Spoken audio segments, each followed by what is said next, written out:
They were giving out cases when we got there, and basically somebody asked who had experience with asylum cases, and I raised my hand, and I got handed a name of a woman and her two children who were having their merits hearing, their individual merits hearing, which is their trial on their asylum case the following Monday.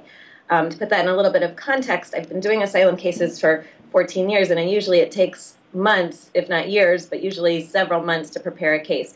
So this case was going to be heard in 7 days, and I was not going to meet the client till the next day, and I already had a full day of appointments booked with other women, which meant I wasn't going to even be able to start preparing the case till Wednesday. So it was a bit of a tense situation as a lawyer, and obviously for the client who was going to have to prepare for her trial in this very intense, brief time period. So the next day I met with the client.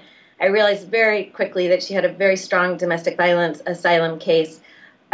She was clearly depressed. She was nursing her infant. She had a 17-year-old child with her. None of them smiled. They all had a flat affect the entire time I met with them. Actually, the entire time we prepared the case, I don't think I saw one of them smile or have any intonation in their voice or any emotions. They were, by that time, had been there a few months, and they were pretty depressed.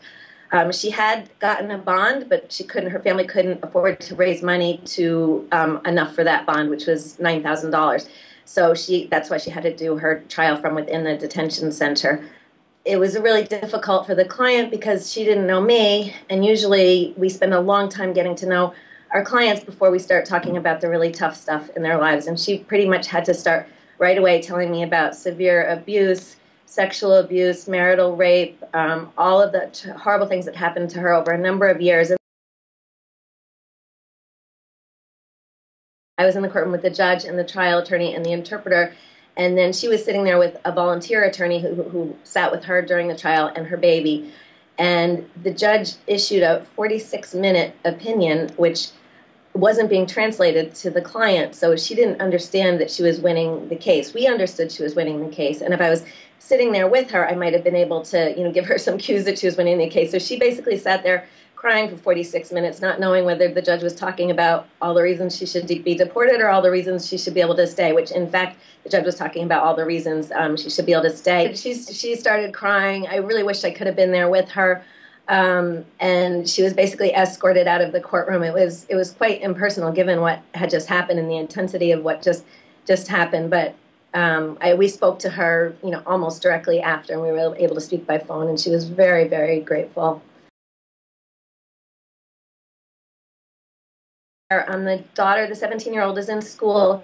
The baby is much healthier now. The baby is starting to get all these bumps and not eating well, and she texted me a picture on my phone, the baby smiling, which was really nice to see them smile, and of the teenage daughter all dressed up looking like a regular teenager, which was really nice. There happens to be a former Artesia Pro Bono attorney in the town she lives in, so that attorney has stepped in to apply for her child, which she had to leave behind, and to help with some of the refugee processing.